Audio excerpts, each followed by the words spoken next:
Welcome back again, Fire Tribe. How we doing, guys? How we doing? How we doing? How are we doing?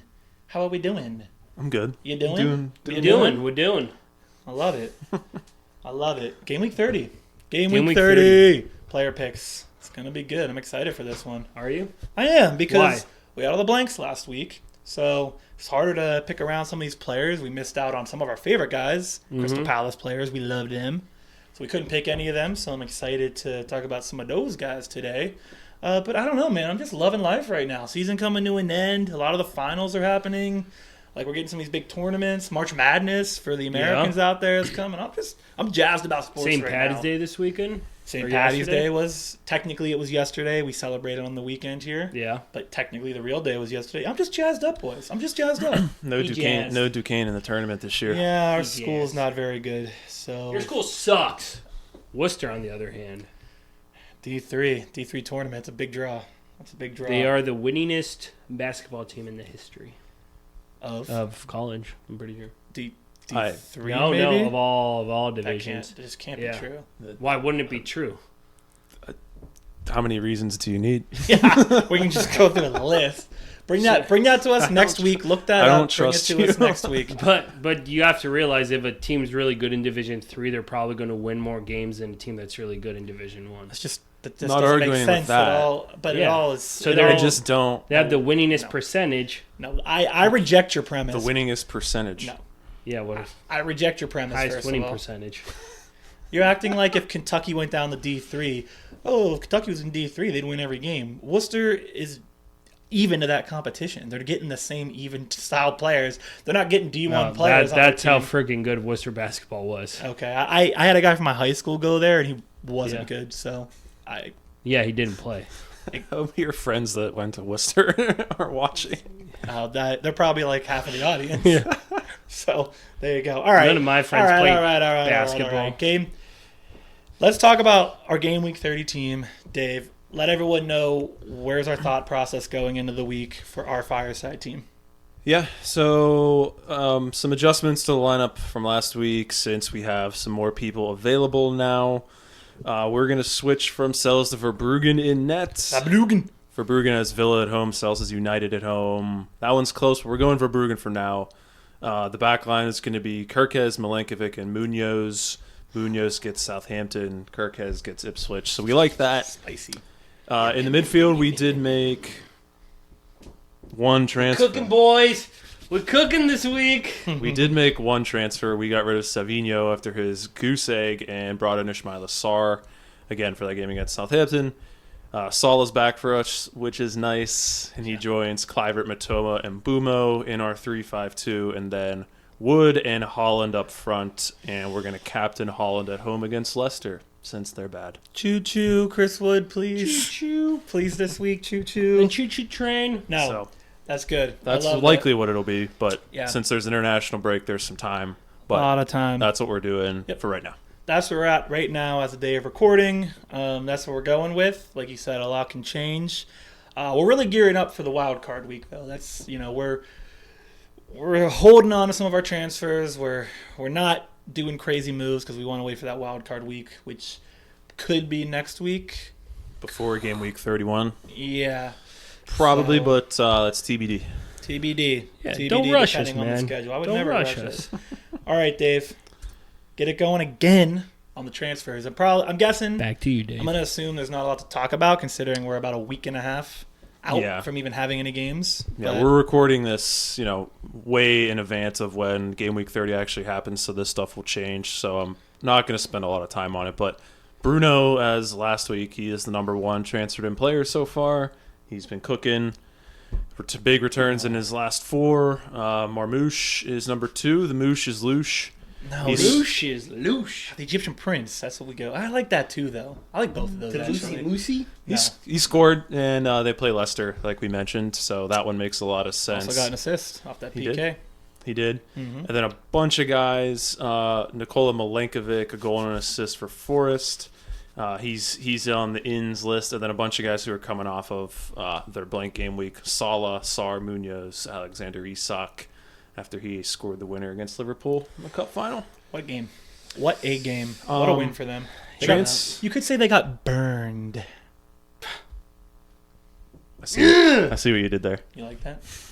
Yeah. But the outs, we could skip. Cole Palmer is number one. That's not a surprise because he's been bad and now he's hurt. Trash. Trent is also hurt, and I think he's going to be hurt for a while. Slot said he expects him to be back before the end of the season, which is an ominous I also don't need him, though. thing to say. So I think he's going to miss some time. So he's on the outs. And then some random guys, Hall, Wood, Beto, and Mbuemo, Matheus, Cunha are on the outs. But again, this is all going to change over the next week and a half. And on the Trent piece, not going to be surprised if he doesn't play again this season. The only thing they have left to play for now is the EPL, and it's not guaranteed, but it looks to be fairly wrapped up. It's a lock. It's a lock. So, if they don't have to push him, they very well may not push him. So we'll see. Yeah. Not that it matters right now, but we shall see. Did anything in the transfers say that Wooster owns the third best winning percentage of any NCAA team, all divisions of the 2000s,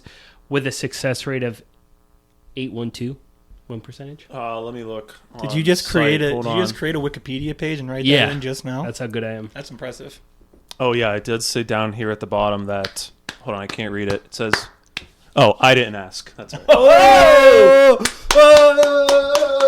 Give me one. Come on! Damn. We're not cutting that out. That stays. We go ballless. People got to know that sometimes we get a little intense in here. I'll take the blame for aggravating Phil. This show is a physical sport. We go ballless now. Problem is that ball is flat. I can't get it back to you. It just hits the head and just caves in on me. I have to say your technique was lacking. Well, if that's your excuse, I'm brother. Old now, so I got my over 30s old man league coming up soon. I got to get practicing. Cam didn't shake up, or this episode is going to be a wild one. All of our episodes are wild ones. The camera's fine. We're fine. But, we finished the transfer outs and whatever nonsense Phil's talking about. But we should talk about players that we actually like. Player picks, yeah. Let's start with a guy that I love this week. Someone who I think he's a must-have if you're not interested in paying up for Gavardiol. Rico Lewis. He's kind of fallen off the radar.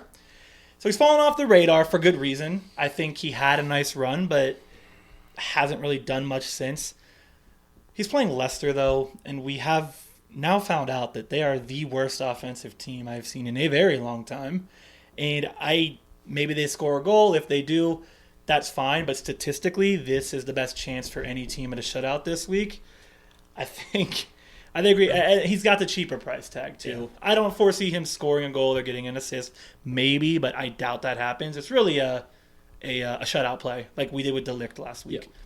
Pretty much a shutout play. I mean, you didn't like the player. You didn't like when I said it. You gave me a face. So what? You don't like him? I've just hated Rico Lewis since like game week 11. But no. Everything you're saying is extremely accurate, and I love it. Damn, I needed that today. Wow, I did need that. Yeah. But I like my defender recommendation better than yours, Sean. Not that I don't like Rico Lewis. No, I think that's fine. Rico Lewis also differential. I didn't mention that, but he is the differential guy, 4.3%. So Hey, Sean, what do shut Dave up? I appreciate that. This clown over here trying to shut you down. So you got a guy you think is better than my guy? Yeah, Danny Munoz. Yes, of course. Absolutely. No, zero arguments. I think he's the number one. I really had to dig deep for that one. Yeah, honestly. But, everyone out there, you probably don't even know that name at this point. He's so sneaky. They do play Southampton, and as we've all mentioned, he's pretty attacking inclined. So, yeah, I like my defender pick even more than yours. Wait. I want to comment on Munoz first. I want to give some comments on that. Kerkez plays at Twitch at home. Wait. Just give it a second. Okay, what are you going to say about Munoz? All I want to say is he's second in expected involvement last 8. For the people out there who how much is he owned right now? 15.4%. 15.4? Is that accurate? Staring at you guys. That's 15.5, Phil. It was close though. And that's pretty high. But I mean, there's a couple of defenders still above him, which, whatever, do what you want. But I think we all think Munoz is easily the top 3 right now. Last 8 game weeks, 2.2 expected involvement. Only Trent is higher than that. No one else is frankly even that close to that expected involvement. Like you said, matchup is against Southampton. Easy matchup. You know how many times Southampton's been shut out this season? A lot. 12. They've been shut out 12 times this season, which is a lot of shutouts. And Crystal Palace, which I think is kind of going unnoticed just in general outside of FPL, a lot of people have them ranked as the third best defense in the league right now, behind Liverpool, of course, and Arsenal. That's pretty good, I would say, for a team. I mean, like I knew they were good, but I didn't know people were putting them up that high. The last thing I want to say, I had to dig deep for this stat. Southampton has given up the second most set piece goals on the season with 16. What does Munoz have a good opportunity to do and score off of? Set pieces. So for me, that is a prime opportunity to get a goal off a set piece if you're playing against a team that basically gives them up every time they step on the field. Does Munoz take set pieces for them?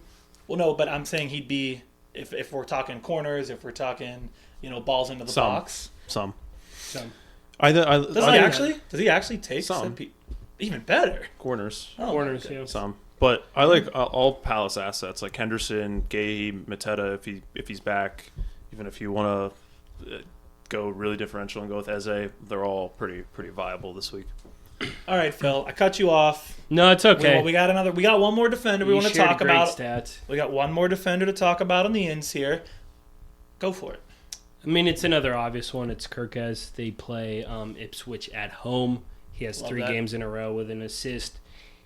He might be fantastic. He might be the best wingback in the world. Like, I was gonna say, he feels like the kind of player who was probably a mid at some point, and a coach said, "Hey, let's bring him back and see what happens." He's got some skills. I would love him on Madrid. To be honest, he's an absolute freak. He should go to a team that needs wingbacks. Madrid. The only worry for Kerkez, though, is he has that contract that came in from the WWE. They're trying to pick him up, so he may switch sports after that headbutt that Cunha gave him. That was a good attempt. I mean, I tried. Stick to the Munoz stats. Yeah, I tried. Sorry. I'm going to be a dad soon. I got to practice the jokes. No. I got to practice the jokes, That was decent. Yeah, okay, but Kerkez nice now, but that's fine. He's just been incredible. I think it's an obvious one. Easy chance at a clean sheet. I think he's only 18% owned, so he's also a guy I'm surprised more people don't have him, especially with his cheaper price tag. So look him up. Pick him up if you don't have him. Yeah, I'm going to look at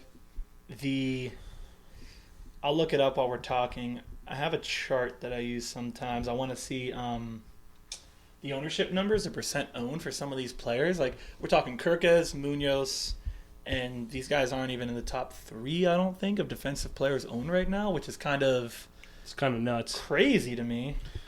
Yeah, I think you're right. It's a lot of the Arsenal guys. Here, I can tell you in a second. They're high 20s. Yeah, probably. Gabriel, Aina, Trent, Robinson, Saliba, Guardiola, Van Dijk. Pedro Porro is more owned than Kerkez and Munoz. We were high on Porro at the beginning. And then we came to our senses. But yeah, they're still, they're in the top, like 10th or 11th. So, but there are a number of guys ahead of them that they should be highly owned over. Excuse me. No, you're good. You're excused. I love the Kerkez, Munoz, and Milinkovic staple we got going right now because it's so cheap. It's hot. And they're so good. And you can spread the love with your finances to other positions on the field. That's very true. Yeah. All right. Did you find your chart? Because Dave already went through it. Yeah, I know. I was just looking still, but he's right. Yeah, it's just crazy to me that. Yeah, I agree. It's just a wild concept. All right. That's all the defenders I think we have for picks that are in. So let's move on to some midfielders right now. A guy that I'm a big fan of. I think he kind of came onto the scene this year. He's been doing really well, but he's going to stick with that Crystal Palace team we have. We just love Crystal Palace assets, I think, this week, and that's Sarr. That's Sarr. He is, I think, so the one thing I'll say is I do think Mateta, we don't know for sure yet, but what I read was he's going to try and play in that first match they have, I think March 20th, 29th. I don't know what tournament it's for. They have a tournament game. Do you know what tournament it's for? That's the FA Cup quarterfinals. FA Cup quarters, yeah. So he's maybe going to try and come back for that game. If he doesn't, I would think he'll be back for the next EPL game. So I do think that hurts Sarr a little bit. You two seem to be indifferent on that opinion of mine. I think Mateta's presence helps their attack as a whole. I hear you on that. I think it takes opportunities. I think there's pros and cons to Mateta not playing when it comes to Sarr, but I think price-wise, he just falls into that perfect price. We have him on our team this week, right? You saw that. I think he's just too cheap of an option, and he just creates enough that I think he's going to be a threat. I think he's the guy kind of like we talked about Elanga in our last episode. Like, he's not going to consistently perform for you. Right. But if you time it right, look at the matchups, look at their form, and again, time it right, he's a really cheap option that's going to get or produce for you. So I think he's in form now. He's in 15, form now. 15, so I think this is the time to do it. They're playing Ipswich they're playing Southampton. Southampton away. So like those two things add up to at least a good opportunity to get a return. Expected involvement in the last 2 games, if you average it out, it's right around 2, which is very good. And like you said, Phil, man, what a schedule! Jeez, Ipswich right into Southampton. That's nice. That's nice. So I think we love him this week. I think if you are looking for a midfielder at a cheaper price, you're trying to find someone to fit in. I don't know if there's anyone. Maybe Kluivert is a decent option, but in that price range right now, I think he's one of the best options you're going to have. That's all the midfielders we have. Entertain through them. This guy, I got a guy. It's a personal one. I want to hear your guys' opinion on it because I'm a little torn. I think he's going to be a good option this week, but I'm also a little nervous, and maybe my nervousness is something just not to worry about. But Evanilson. Evanilson. Okay. So yeah, right. I like him. Obviously, the Ipswich matchup is amazing. So he just came back from injury. Since coming back from injury, 0.9 involvement, 0.53 involvement. It's pretty solid for a guy who just came back from a long-term injury. But my worry, and this is where I want your opinion, is with a team like Bournemouth, there's a lot of Kerkez. We just talked about him. Kluivert, we just talked about him. I know Dango has kind of lost that spot, but he still gets on the field. Semenyo, another guy. There's a lot of guys on the team that produce a lot of chances. Do you think all those guys kind of take away from the chances that Evanilson might get? There's some teams like Cole Palmer, for example. Chelsea's got like 1, maybe 2 guys that are going to have good chances to score. This team's got like 3, 4. So I'm worried that maybe, a game like what Forest just had. They get 4 goals and he's not involved like Wood was. Nah. You don't think? Don't be worried about that. They're a really good attacking team. They are a really good attacking team. What do you think, Phil? Do you think the mouths to feed comes into play here or no?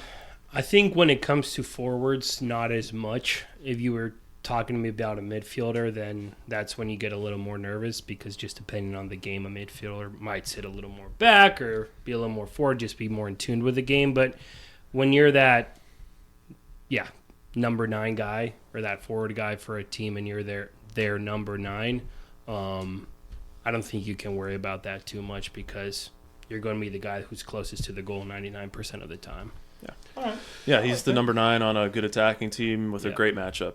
You love that. So, yeah, I think you're right. I think I get a little nervous just because he hadn't played in so long, so he kind of lost track of how good he can be. I mean, before he left, he was having a solid season. He had a couple bigger games there, so he scored against Spurs. I mean, he's talented, right? They didn't buy him because they didn't think he was going to score goals. Right? Your concern is valid. Like Bournemouth, everyone's been producing, but I don't think you can really go in with that mentality with a number 9 player. Okay. That's why I wouldn't worry about it as much. All right. So consensus, we love Evanilson. That's a 5.6 million again. A lot of my concern gets wiped away when I see a 5.6 million price tag. To your point, on a really good attacking team. So I think we love Evanilson this week. Guy that definitely worth picking up. And let's end the ins with a team. More of a team versus a player. What do we think of the City Boys? Ooh. Well, that sounds like it'd be a Broadway play. The City Boys. The City they Boys. play that AAA team Yeah. that's in the Triple Premier A League. team. So Division 3 team. I like them. I mean, yeah, I think my position on City now is against good teams and even mid-table teams that are in form, like Brighton. I don't think you're going to get the classic City performances that you're used to seeing, but I still think they can and will do it against the bad teams. They're bad. And Leicester's bad. And so Haaland, Marmoush, Savio, Foden, maybe a little less Foden, but at least those first three I think are usable. I think you should be captaining Haaland this week like we're doing. I like all four of them. Yeah, All right, well, Guardiola too. I think. Yeah. I think you hit the nail on the head. You got the cheap option, Savinho. You got the mid-range option, Marmoush. You can maybe go the riskier option with Foden, and then you got the lock with Haaland. So I pick think your poison. I think if you have Haaland on your team, of course you're going to play him. He's probably, just if we're going from a pure statistical standpoint, he's the best option. But let's take the other three into account here. So what we got: Marmoush, Savinho, Foden. You choose between those three this week. You want one of them. Who would you like to have? We're just talking this week. Who feels to you like is going to be the best of those three? If you have the money, Marmoush. If you need a cheaper Let's option. take money out of it, though. Let's just for this pure example, Marmoush. take the money Moosh. out. You think Marmoush or Foden? Are we? Let the moosh loose. Foden. So we're kind of sold. Foden is the one. I think Foden, at least managers. I'll look it up here, but I think managers are probably still on the Foden train. Maybe not. 6.2% owned. So maybe people have moved fully over to Marmoush and left Foden in the dust. They have. He's 12.8% Well, it's just owned. Foden hasn't started 2 of the last 3 games, Yeah, it so doesn't he gives help. me a little bit more concern. So I would, and he's more expensive. So Well, one of the reasons I asked is on the flip side, knowing how City has kind of operated this year and knowing they have such an easy matchup, is this going to be a case where now he says, all right, Foden, you're in, Marmoush, you're out, here's your rest? That's what I'm worried about. I don't think he's going to bench Marmoush. You don't think the great Pep is going to mix it up? You just never know with Pep, though. I think Marmoush and Savio are pretty safe bets to start. It's interesting you think Savio is a good bet to start. I feel like I mean, Savio, who else are they going to play on the right? I don't think Bernardo Silva works out there anymore, but that might be unfair to him. But I just think he's their best option on the right. So he hasn't had 90 minutes. Well, he had 89 minutes in week 27, but he had 68 minutes in 57 minutes in game week 29. So, I mean, if it's me, I don't know. I mean, Marmoush is the best option there, I think. So, Haaland, Marmoush, and then the other two if you want to be a little different, if you want to mix it up, if you think one of these guys is going to have one of those pop-off weeks, you just have a feeling, those are probably the next two I would go with. But, yeah, Marmoush, man, he looks dangerous. He's silky. If you watch that game, he looked. He's their quick. last game, man, he looked dangerous out there. Savinho also dangerous, just like a Semenyo version of dangerous, where he's never going to get a goal. He's They just just- a budget option. they needed to change it up at that Brighton game. So Yeah, no, I love that. All right, so those are our player in picks for the week. Those are the guys we're really liking for game week 30. But we also got a couple to talk about on the outs this week, unfortunately. School's out. not Unfortunately, out. don't like to be negative. These guys. but not Boom, boom, anti-recommendations. Dave, Who's Dave, we're gonna disagree on this one. I'm almost sure of it. So I'm just gonna get us going here. A lot of people are gonna disagree with me on this. It's just something that I just think it's gonna happen, and I can't shake it. I think Mbuemo, for me, is an out this week. Right? I know that sounds a little wild, because I know he has been playing really well. He's the third best midfielder on the season, points-wise. He has been playing well recently. But before you disagree with me, and probably you too, because I know you both will, let me just give 2 reasons why I have this feeling. Okay? Let me just give you 2 reasons. They play Newcastle. True. Newcastle is coming off a very emotional, a very hyped up FA or EFL win against Liverpool. And I think they're going to walk into that stadium and just go crazy. I think all the emotion, I think they're going to come in firing on all cylinders. And I think that's going to be just something that weighs Mbuemo down a little bit. So that's one reason. Second reason is upcoming schedule for Mbuemo is really bad. And we're coming up against that double game week where if you have a wild card, you're going to use it. But if you don't have a wild card, you're probably going to have to start moving off players. And with those blanks and double game weeks, you're going to either want to pick up a bunch of players or drop a bunch of players. And you want to have him in the lineup going against these really good teams and using up free transfers when you need them for other people. Another reason that I'm saying that, last reason, actually a third special reason, he has played... Special reason. He's played... I don't know how much this matters, but it is a thing. He's played Newcastle 7 times in his career. He has 1 goal in 7 games. I'm not saying that necessarily matters, but that's a thing. 1 goal in 7 games against a Newcastle team. So for those reasons, I'm just getting a weird feeling, the combination of Newcastle, all this. I'm out on him this week. Okay. You want to roast him? Or you want I was going to say, one of you's got to do it.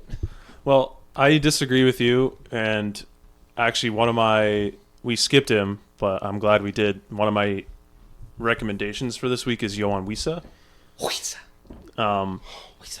He's quietly scored 3 goals in his last 4. But the reason I also don't have any issue using Mbuemo, Newcastle have given up 16 goals in their last 7 games. And they are not better at home than on the road. Because at home, they gave up 3 to Forest, 4 to Bournemouth, and 2 to Fulham recently.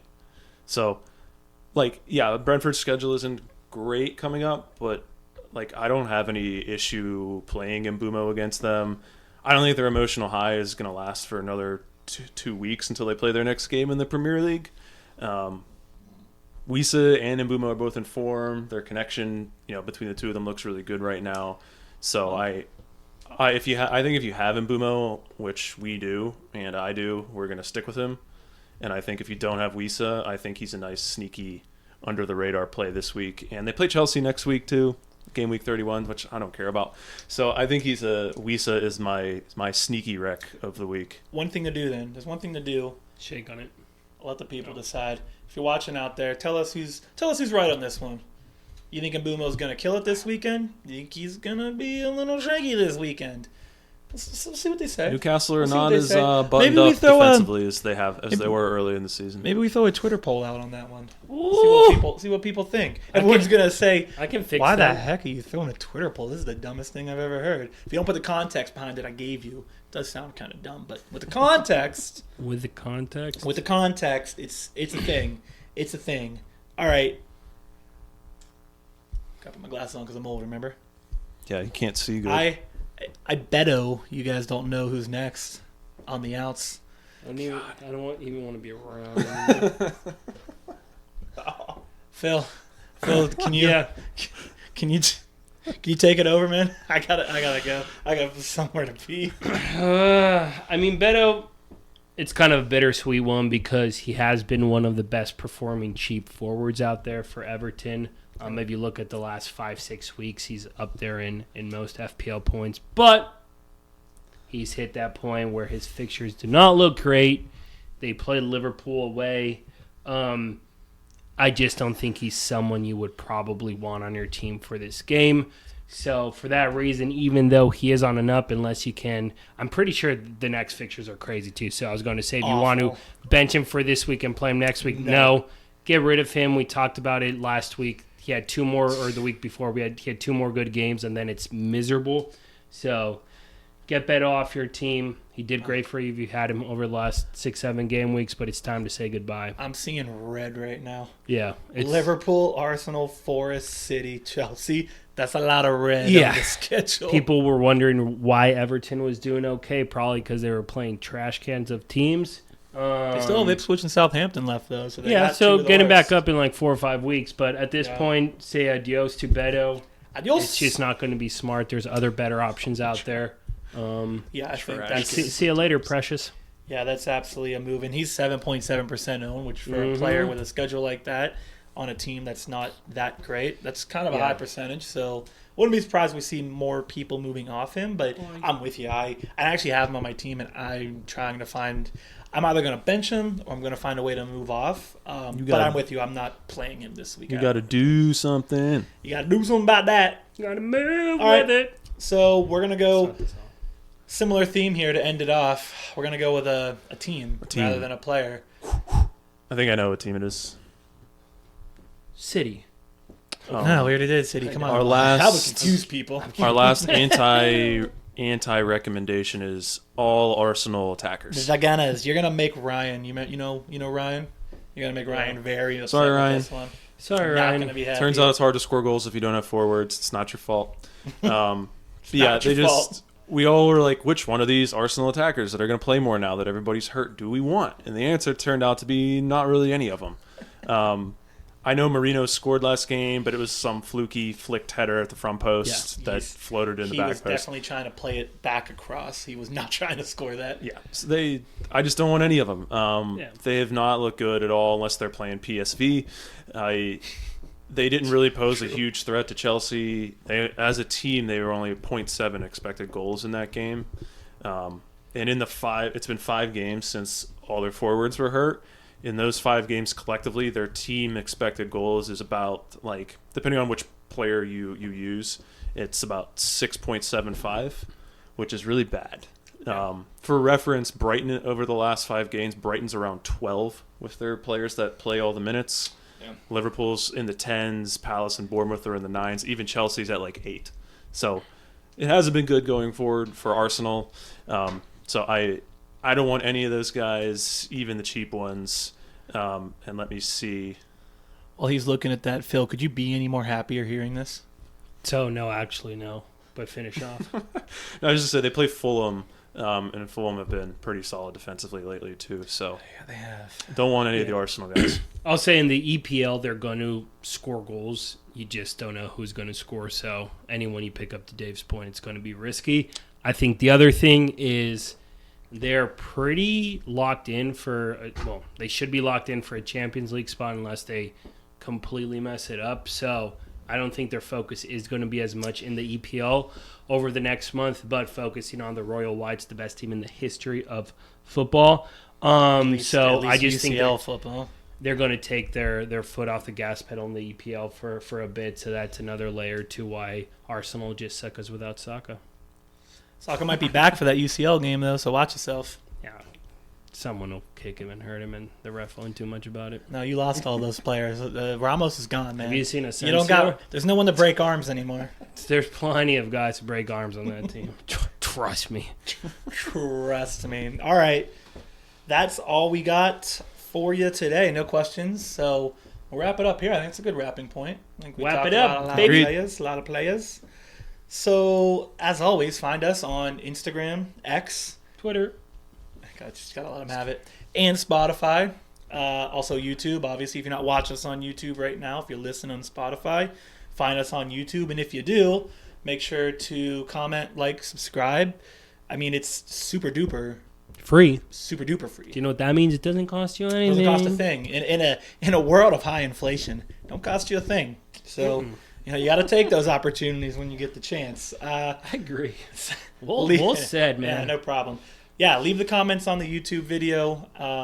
Reach out to us on Instagram, on X, Twitter. hit us up, leave comments, feedback, ask us how we're doing. We really want to talk to people. And with that, we'll be back here same time, same place next week. We're going to do a chip strategy video because we are still in a break. So we're going to do some chip strategy, wild cards specifically. We're going to put some live video up. You can see how we're thinking, what we're doing. And yeah, I guess with that, see ya! See ya. Bye.